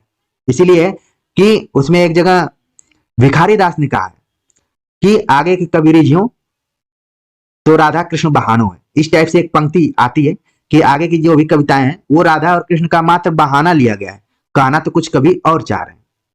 इसमें एक बहुत ही इंपॉर्टेंट बात कही गई कि कृष्ण संबंधिनी कविता का स्फुरण मुक्तक के क्षेत्र में ही हुआ, प्रबंध क्षेत्र में नहीं हुआ। आगे लिखते हैं, बहुत पीछे संवत 1809 में ब्रजवासी दास ने रामचरितमानस के ढंग पर दोहों चौपाइयों में प्रबंध काव्य के रूप में कृष्णचरित का वर्णन किया है, पर ग्रंथ बहुत साधारण कोटि का हुआ और उसका वैसा प्रसार न हो सका। एक बार यह परीक्षा में पूछा जा चुका है कि रामचरितमानस के ढंग पर ही दोहों और चौपाइयों में प्रबंध काव्य लिखने का प्रयास किस कवि ने किया है। तो बिल्कुल ध्यान में रखिए, यहाँ पर ब्रजवासी दास इंपॉर्टेंट फैक्ट है, इसको नोट कर लीजिए, क्योंकि रामचरितमानस की तरह ही कृष्णचरित लिखने का प्रयास ब्रजवासी दास ने किया है और दोहों चौपाइयों के शैली में। लेकिन शुक्ल जी का कहना है कि वो ग्रंथ बहुत ही साधारण कोटि का हुआ, उसका वैसा प्रसार नहीं हो सका जैसा कि रामचरितमानस का हुआ। आगे वे लिखते हैं, कृष्ण भक्त कवियों ने श्री कृष्ण भगवान के चरित्र का जितना अंश लिया वह एक अच्छे प्रबंध काव्य के लिए पर्याप्त न था। उनमें मानव जीवन की वह अनेक रूपता न थी जो एक प्रबंध काव्य के लिए आवश्यक है। कृष्ण भक्त कवियों की परंपरा में अपने इष्ट की केवल बाल लीला और यौवन लीला लेकर ही अग्रसर हुई, जो गीत और मुक्तक के लिए ही उपयुक्त थी। आगे लिखते हैं कि मुक्तक के क्षेत्र में कृष्ण भक्त कवियों तथा अलंकारिक कवियों ने श्रृंगार और वात्सल्य रसों को पराकाष्ठा पर पहुंचा दिया, इसमें कोई संदेह नहीं है। पहले कहा गया है कि श्री वल्लभाचार्य जी की आज्ञा से सूरदास जी ने श्रीमद् भागवत की कथा को पदों में गाया। इनके अनुसार सूरसागर में वास्तव में भागवत के 10वें स्कंद की कथा संक्षिप्त इतिवृत्त के रूप में थोड़े से पदों में कह दी गई है। सूरसागर में कृष्ण जन्म से लेकर श्री कृष्ण के मथुरा जाने तक की कथा अत्यंत विस्तार से फुटकल पदों में गाई गई है। ये तथ्य आपके लिए काफी इंपॉर्टेंट है कि सूरसागर में कहां तक की कथा वर्णित है, कृष्ण के जन्म से लेकर श्री कृष्ण के मथुरा जाने तक की कथा अत्यंत विस्तार से वर्णित की गई है, फुटकल पदों में गाई गई है। तो इसको जरूर ध्यान में रखिए, सूरसागर, ठीक है, कृष्ण जन्म से लेकर श्री कृष्ण के मथुरा जाने तक, ठीक है, इतना ही तक कथा वस्तु बनाई गई है। आगे लिखते हैं कि भिन्न भिन्न लीलाओं के प्रसंग को लेकर इस सच्चे रसमग्न कवि ने अत्यंत मधुर और मनोहर पदों की झड़ी सी बांध दी है। इन पदों के संबंध में सबसे पहली बात ध्यान देने की यह है कि चलती हुई भाषा में सबसे पहली साहित्य रचना होने पर भी ये इतने सुडौल और परिमार्जित हैं। ये कथन कई बार परीक्षाओं में पूछा जा चुका है।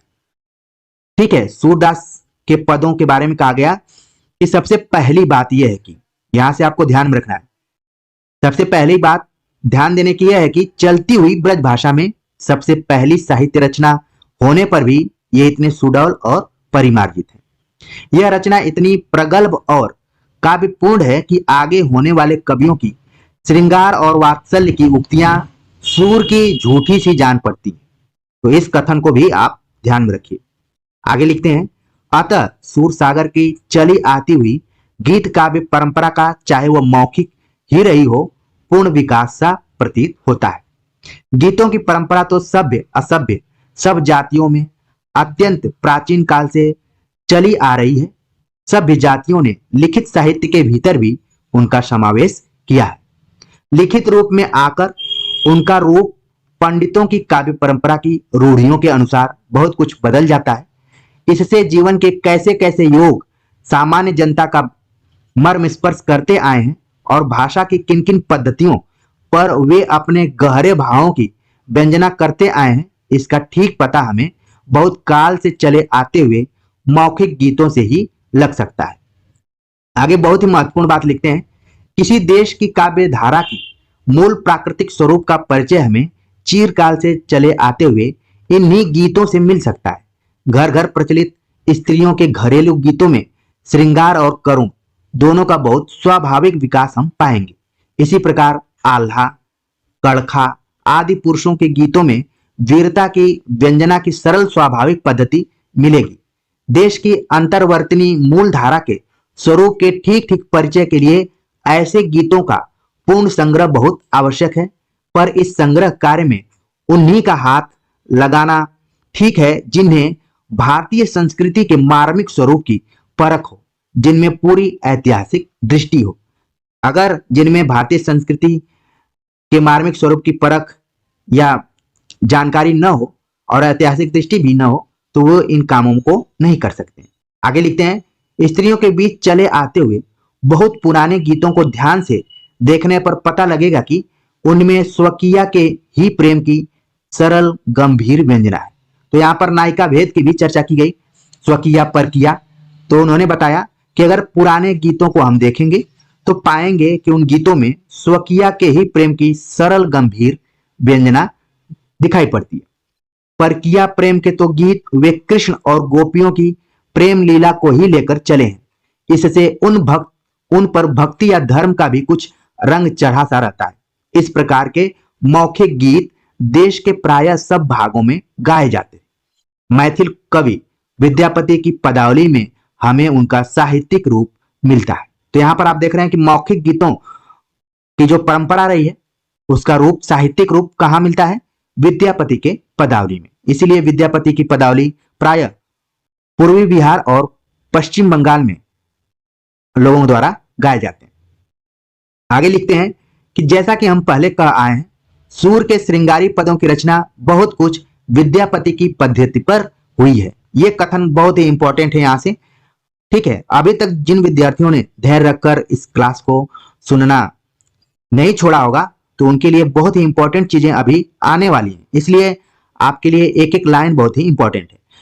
शुक्ल जी लिखते हैं कि सूर के श्रृंगारी पदों की रचना बहुत कुछ विद्यापति की पद्धति पर हुई है, यानी कि सूर ने विद्यापति की नकल की है या फिर अनुकरण किया है। यहाँ पर कुछ पदों के तो भाव भी बिल्कुल मिलते हैं, जैसे अनुखन माधव माधव सुमिरहित सुंदर भेली मधाई, ओ निज भाव सुबावई विसरल अपने गुण लुबधाई, होरहि सहचरी कातर दिठ हेरी छल छल लोचन पानी, अनुखन राधा राधा रटैत आधा आधा बानी, राधा संग जब पनितहि माधव माधव संग जब राधा, दारुण प्रेम तबहि नहीं टूटत बाढ़त विरह क बाधा, दुह दिसि दारू दहन जैसे दगधई आकुल कीट परान, ऐसन वल्लभ हेरि सुधामुखी कवि विद्यापति भान। आगे लिखते हैं कि इस पद का भावार्थ यह है कि प्रतिक्षण कृष्ण का स्मरण करते रहते राधा कृष्ण रूप हो जाती हैं और अपने को कृष्ण समझकर राधा के वियोग में राधा राधा रटने लगती हैं। फिर जब होश में आती हैं तब कृष्ण के विरह में संतप्त होकर फिर कृष्ण कृष्ण करने लगती हैं। इस प्रकार अपनी सुध में रहती हैं तब भी, नहीं रहती हैं तब भी, दोनों अवस्थाओं में उन्हें विरह का ताप सहना पड़ता है। उनकी दशा उस लकड़ी के भीतर कीड़े सी रहती है जिसके दोनों छोरों पर आग लगी हो। अब इसी भाव का सूर का यह पद देखिए। अब सूरदास का यह पद है, सुनो श्याम यह बात और कोड क्यों समझाए कहे, दुह दिस की रति विरह विरहिनी कैसे कै जो सहे, जब राधे तब ही मुख माधव माधव रटती रहे, तब माधव है जाति सकल तनु राधा विरह दहे, उभय अग्र दव दारु कीट ज्यों शीतल ताहि चहे, सूरदास अति विकल विरहिनी कैसे हूं सुख न लहे। तो सूरदास जो कि वेंकटेश्वर प्रकाशन से प्रकाशित है, वहां से ये पंक्ति को उठाया गया है और आप देख रहे हैं कि विद्यापति का पूरा अनुकरण सूरदास ने भी किया हुआ है। ठीक है, तो ये सब उदाहरण देकर यहाँ पर समझाने का प्रयास आचार्य शुक्ल ने किया है। आगे लिखते हैं कि सूर सागर में जगह जगह दृष्टिकूट वाले पद मिलते हैं। सूर सागर में जगह जगह दृष्टिकूट वाले पद मिलते हैं। यह भी विद्यापति का अनुकरण। सवाल पूछा जा सकता है कि सूरदास ने किस कवि का अनुकरण करके दृष्टिकूट वाले पदों को लिखा है। तुरंत आपके दिमाग में आएगा विद्यापति। एक शब्द का उदाहरण यहां पर दिया जा रहा है, तारंग। तारंग शब्द को लेकर सूर ने कई जगह कूट पद कहे हैं। विद्यापति की पदावली में इसी प्रकार का एक कूट देखिए। और क्या है, तारंग नयन बयन पुनि सारंग, तारंग तस समधाने, तारंग ऊपर उगल दस सारंग केली करत मधुपाने। तो यहां पर आप देख रहे हैं कि सारंग मतलब होता है सुहावना, सुंदर, ठीक है, पक्षी भी होता है। तो कहीं न कहीं एक शब्द का एक से अधिक अर्थ आ रहा है। शुरू में मैंने बताया कि कूट पद ऐसे होते हैं जिनका अर्थ आप आसानी से नहीं निकाल सकते, उसमें कहीं न कहीं श्लेष अलंकार या फिर एक से अधिक अर्थ छिपे रहते हैं। अर्थ क्या होते हैं, छिपे रहते हैं। तो यहां पर भी सारंग का अलग अलग अर्थ है। आगे लिखते हैं शुक्ल जी, पश्चिमी हिंदी बोलने वाले सारे प्रदेशों में गीतों की भाषा ब्रज ही थी। दिल्ली के आसपास भी गीत ब्रज भाषा में ही गाए जाते थे। यह हम खुसरो के गीतों में दिखा आए। तो हमने भी अमीर खुसरो पर बातचीत किया था। उम्मीद है कि आप लोगों ने उन लेक्चर्स को देखा होगा। आगे कबीर की चर्चा करते हुए लिखते हैं, कबीर संवत 1560 के प्रसंग में कहा जा चुका है कि उनकी साखी की भाषा तो सधुकड़ी है, पर पदों की भाषा काव्य में प्रचलित ब्रज भाषा है। ये बहुत ही इंपॉर्टेंट कोटेशन यहाँ पर है, क्योंकि देखिए बात हो रही है सूरदास का, लेकिन ये कोटेशन अगर हो सकता है आप कबीरदास पढ़ें तो वहां पर न मिले। इसलिए सूरदास को पढ़ते वक्त भी आपको ध्यान में रखना है कि आचार्य रामचंद्र शुक्ल के मन में अमीर खुसरो, विद्यापति, कबीर सब चल रहे हैं। तो यहां पर उन्होंने कहा कि उनकी साखी की भाषा तो सधुकड़ी है, पर पदों की भाषा काव्य में प्रचलित ब्रज भाषा है। अगर यही पूछ लिया जाए कि किसका कथन है, तो हो सकता है कि जो विद्यार्थी गंभीरता से नहीं पढ़े होंगे, आचार्य रामचंद्र शुक्ल का इतिहास ग्रंथ कबीर को पढ़कर छोड़ दिए होंगे, सूरदास को पढ़ते वक्त नहीं ध्यान दिए होंगे, तो वो नहीं बता पाएंगे कि ये किसका कथन है। लेकिन यहाँ पर जो विद्यार्थी जुड़े हुए हैं तुरंत बता देंगे कि आचार्य शुक्ल ने इस बात को कहा है कि कबीर की साखी की भाषा तो सधुकड़ी है, पर पदों की भाषा काव्य में प्रचलित ब्रज भाषा है। आगे लिखते हैं, यह एक पद तो कबीर और सूर दोनों की रचनाओं के भीतर ज्यों का त्यों मिलता है। तो यहाँ पर अभी विद्यापति और सूर की तुलना की जा रही थी, अब कबीर और सूर की तुलना की जा रही है। तो एक पद है जिसका उदाहरण उन्होंने दिया कि दोनों में ज्यों का त्यों मिलता है हरि भजन को परवान, नीच पावे ऊंच पदवी, बाजते निशान, भजन को प्रताप ऐसो तीरे जल पासान, अधम भील अजाति गणिका, चढ़े जात विवान, नवलख तारा चले मंडल, चले ससहर भान, दास धूको अटल पदवी राम को दीवान, निगम जाकी साखी बोले कर्थ संत सुजान। ठीक है। जन कबीर तेरो सरनी आयो, राख लेहु भगवान। तो ये जो पद हम अभी इसका पाठ किए, ये कबीर ग्रंथावली से लिया गया है। अब हम सूर के पद को देखते हैं कि कैसे ज्यों का त्यों है। सूरदास ने भी कुछ वैसे ही लिखा, बस नाम चेंज हुआ है दोनों में। आप देख रहे हैं यहाँ पर कबीर है, यहाँ पर सूर हो गया। पढ़ते हैं हम। है हरि भजन को परमान, नीच पावे ऊंच पदवी, बाजते भजन निशान। को प्रताप ऐसो जल तेरे पासान, अजामिल अरु भील गनिका चढ़े जात विमान। चलत तारे सकल मंडल, चलत शशि अरुभान। भक्त ध्रुव को अटल पदवी, राम को दीवान। निगम जाको सुजस गावत, सुनत संत सुजान। सूर हरि की शरण आयो, राख लेव भगवान। तो आप देख रहे हैं कि सूर सागर और कबीर ग्रंथावली दोनों के पद एक दूसरे से समान दिखाई पड़ रहे हैं। तो ये तो प्रतियोगी परीक्षार्थियों के लिए और कठिन चुनौती है, इसीलिए मैं लाइन बाय लाइन आप सभी को पढ़ा रहा हूं। भले वक्त लगे, टाइम लगे, लेकिन सिंसियरली अगर आप कुछ समय देते हैं यहाँ पर तो बहुत सारी चीजें क्लियर होंगी। आगे शुक्ल जी लिखते हैं, कबीर की सबसे प्राचीन प्रति में भी यह पद मिलता है। इससे नहीं कहा जा सकता कि सूर की रचनाओं के भीतर यह कैसे पहुंच गया। राधा कृष्ण की प्रेम लीला के गीत सूर के पहले से चले आते थे, यह तो कहा ही जा चुका है। बैजू बावरा एक प्रसिद्ध गवैया हो गया है, जिसकी ख्याति तानसेन के पहले देश में फैली हुई थी। उसका एक पद देखिए। मुरली बजाए रिझाए लई मुख मोहन ते, गोपी रिझ रही रसातन। सो सुध बुध सब विसराई, धुनि सुनि मन मोहे मगन भई देखत हरि आनंद। जीव जंतु पशु पक्षी, जीव जंतु पशु पंछी, सूर सुर नर मुनि मोहे हरे सबके प्राणन। बैजू बनवारी बंसी अधर धरि, वृंदावन चंद बस किए सुनत ही कानन। तो ये आप देख रहे हैं कि बैजू बावरा का एक प्रसिद्ध गीत यहां पर उल्लिखित किया गया।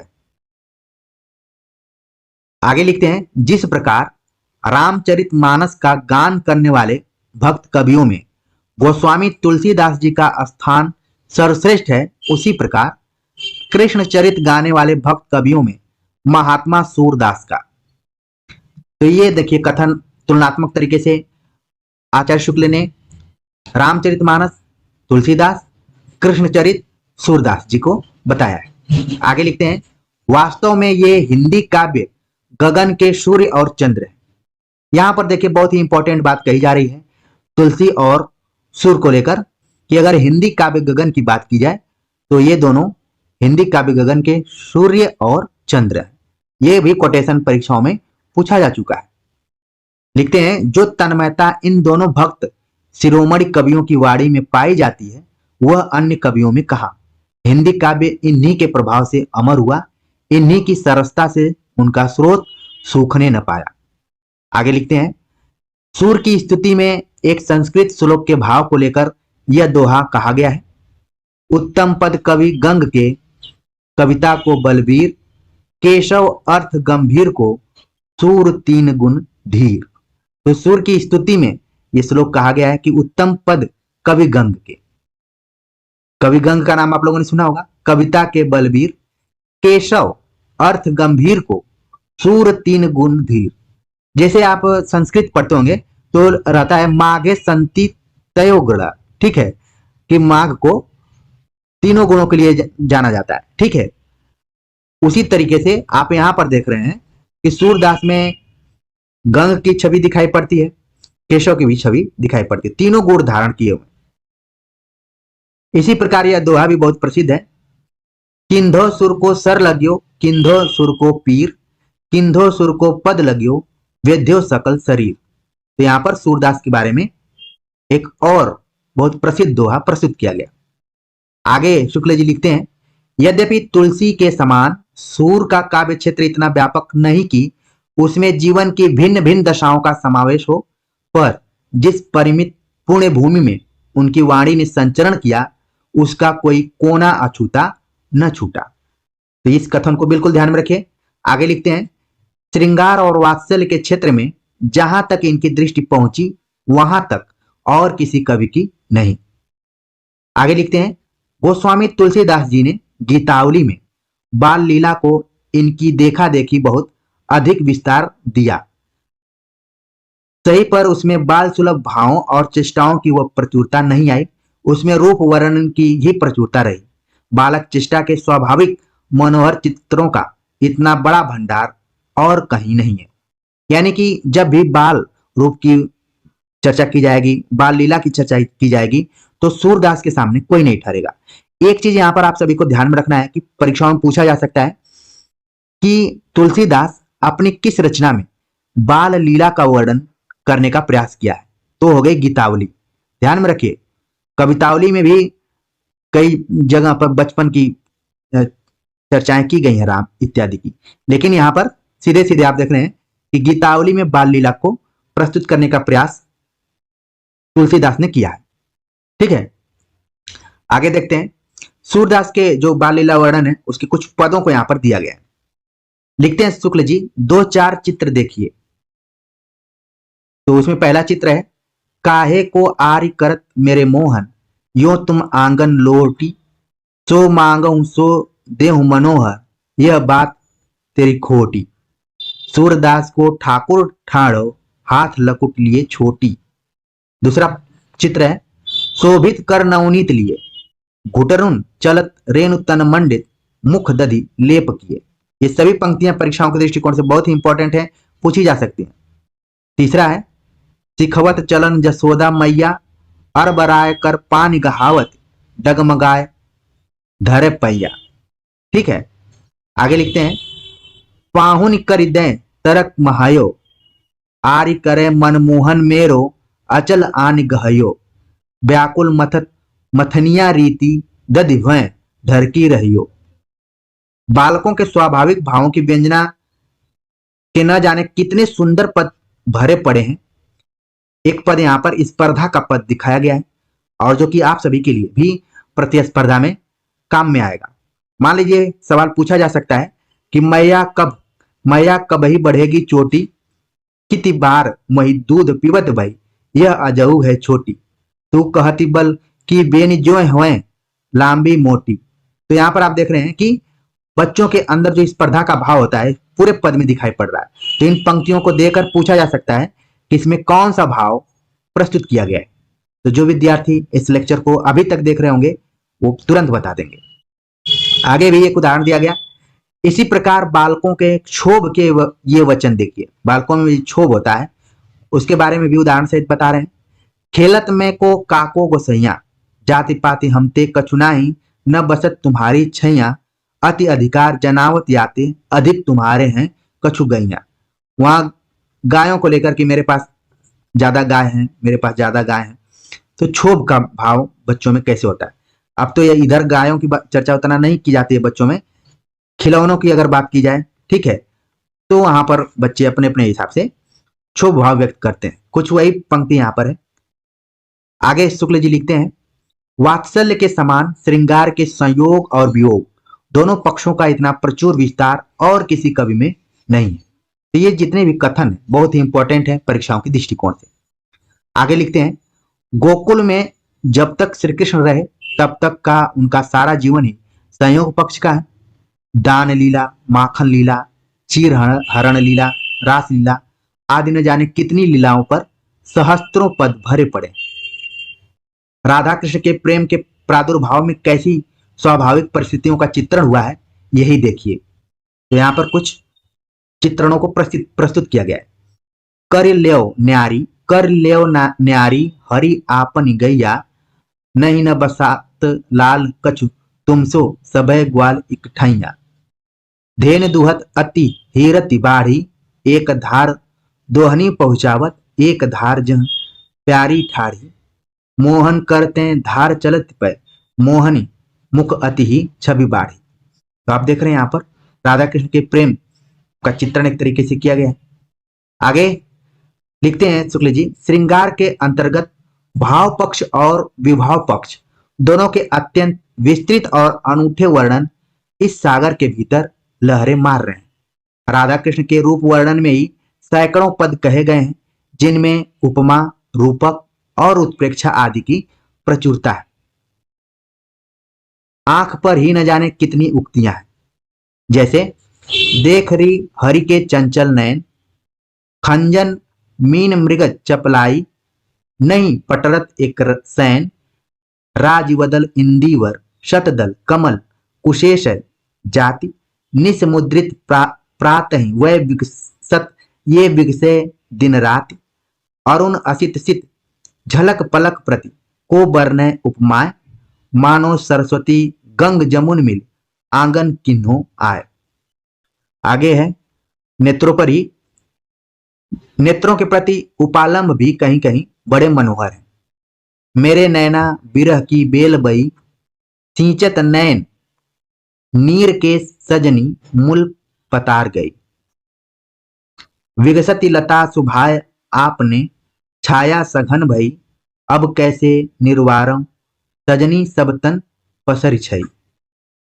आंख तो आंख कृष्ण की मुरली तक प्रेम के प्रभाव से गोपियों की ऐसी सजीवता दिखाई पड़ती है कि वे अपनी सारी प्रगल्भता उसे कोसने में खर्च कर देती हैं और कहती हैं, मुरली तव गोपाल ही भावत, सुनरी सखी जदपि नंद नंदही नाना भांति नचावती, राखत एक पाए ठाढ़े कर अति अधिकार जनावत, आपुनि पौड़ी अधर सज्जा पर कर पल्लव सो पद पलुटावती, भ्रिकुटी कुटिल कोप नासापुट हम पर कोपी कपावत।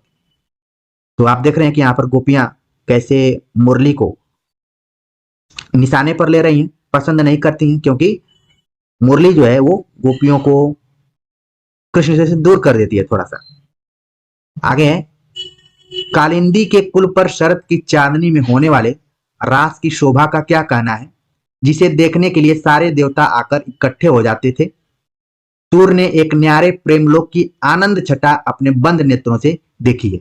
मान लीजिए कोटेशन आ जाए तो तुरंत आप बता देंगे कि आचार्य शुक्ल का है।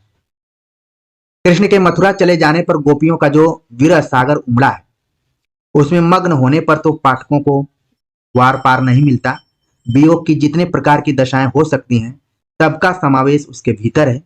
कभी तो गोपियों को संध्या होने पर यह स्मरण आता है। क्या आता है स्मरण? ये ही बेरियां बनते चली आवते, दूर ही ते वह वेणु अधर धरी बारंबार बजावते। कभी वे अपनी उजड़े हुए नीरस जीवन के मेल में न होने के कारण वृंदावन के हरे भरे पेड़ों को कोसती हैं और कहती हैं, मधुबन तुम कत रहत हरे, बिरह वियोग श्याम सुंदर के ठाढ़े क्यों न जरे, तुम हो नीलज लाज नहीं तुमको फिर सिर पुहुप धरे, ससा स्यार और बन के पखेरु धिक धिक सबन करे। धिक धिक शब्द आप देख रहे हैं कि राम की शक्ति पूजा में भी आपको कई बार दिखाई पड़ेगा। तो कहीं ना कहीं कवि अपने परंपरा से कुछ शब्दों को ले लेते हैं।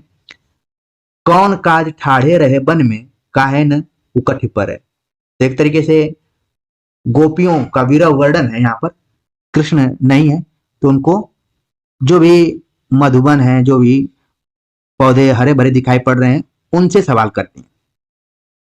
आगे लिखते हैं, उपालंब भाव है इसमें। आगे शुक्ल जी लिखते हैं, परंपरा से चले आते हुए चंद्रोपालंब आदि सब विषयों का विधान सूर्य के वियोग वर्णन के भीतर है, कोई बात छूटी नहीं है। और अगला जो पॉइंट है बहुत ही इंपॉर्टेंट, परीक्षाओं में कई बार पूछा गया है। सूर्य की बड़ी भारी विशेषता है नवीन प्रसंगों की उद्भावना। प्रसंगोद्भावना करने वाली ऐसी प्रतिभा हम तुलसी में नहीं पाते। तो इस कथन को बिल्कुल आप ध्यान में रखिए। शुक्ल जी लिखते हैं कि सूर्य की बड़ी भारी विशेषता है नवीन प्रसंगों की उद्भावना। यह विकल्पों में पूछा जा सकता है कि सूर्य के बारे में कौन सी बात असत्य या फिर सत्य। आगे है कि प्रसंगोद्भावना करने वाली ऐसी प्रतिभा हम तुलसी में नहीं पाते, क्योंकि बार बार आचार्य शुक्ल आप देख रहे हैं कि तुलसी, कबीर, जायसी, ठीक है, अमीर खुसरो, विद्यापति, इन सबसे तुलना करते रह रहे हैं। और आखिरकार बाल लीला और प्रेम लीला दोनों के अंतर्गत कुछ दूर तक चलने वाले न जाने कितने छोटे छोटे मनोरंजक वृत्तों की कल्पना सूर्य ने की है। जीवन के एक क्षेत्र के भीतर कथा वस्तु की यह रमणीय कल्पना ध्यान देने योग्य है। तो यहाँ पर हमने पूरा प्रयास किया कि आचार्य रामचंद्र शुक्ल की दृष्टि में सूरदास कैसे हैं, उनका मूल्यांकन उन्होंने कैसे किया है, परीक्षा के दृष्टिकोण से कौन कौन से महत्वपूर्ण पॉइंट हो सकते हैं, कहां पर हमें ध्यान में रखने की जरूरत है, और कॉन्सेप्ट को क्लियर करने का प्रयास किया। उम्मीद है कि आप सभी को यह लेक्चर पसंद आया होगा। कमेंट्स कर जरूर बताइएगा। नए जो भी विद्यार्थी जुड़ रहे हैं उनसे मैं यही कहूंगा कि धैर्य बनाकर पुराने लेक्चर्स को जरूर देखिए, और नवीन लेक्चर्स तो आते रहेंगे, तो पुरानापन और नवीनता दोनों को जोड़कर जब चलेंगे तो निश्चित तौर पर हम अपनी मंजिल को प्राप्त कर पाएंगे। तो मिलते हैं एक नए टॉपिक के साथ, तब तक के लिए नमस्कार।